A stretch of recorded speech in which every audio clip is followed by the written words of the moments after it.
বিচার হচ্ছে, আপনি প্রতিবাদ করে বললেন ভাই এটা অন্যায় হচ্ছে, এই প্রতিবাদ করার কারণে আপনি নেকি পাবেন। আমার ভাই অনুরোধ করে বলছি, প্রত্যেকটা ভাই নিয়ত করেলেন আমরা দিনের উপরে প্রতিষ্ঠিত হব, জোরে বলুন ইনশাআল্লাহ। আপনারা যেদিকে আল্লাহ মাল দিয়েছে, তিনজন যদি হাত পাতে অবশ্যই হাতকে কোনোদিন আর ফেরাবেন না। এই তিনটে ব্যক্তি আমি কোরআন থেকে শোনাচ্ছি। নাম্বার 1, ওয়াআতিদাল কুরবা, তোমার কাছের গরিব যদি হাত পেতে দেয় তার হাতকে জীবনে ফিরিও না।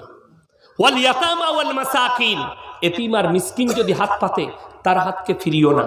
ওয়াবনাস সাবিলি ওয়ালা তুবাদ্দির তাবদীরা, আর মুসাফির যদি হাত পাতে তার হাতকে ফিরিও না।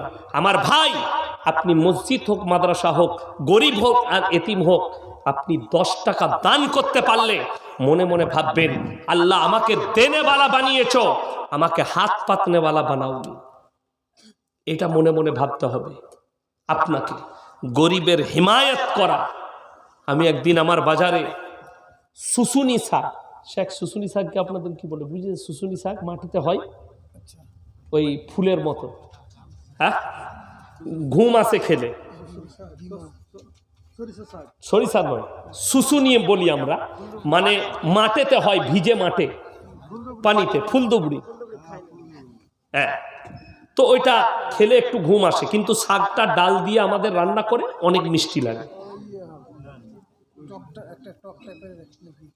তো যাই হোক, ওই শাকটা একজন ভদ্র মহিলা, গরিব মানুষ, মাঠ থেকে বেচারা সকালবেলায় গিয়ে বেচে বেচে তুলে এনে মার্কেটে বিক্রি করছে।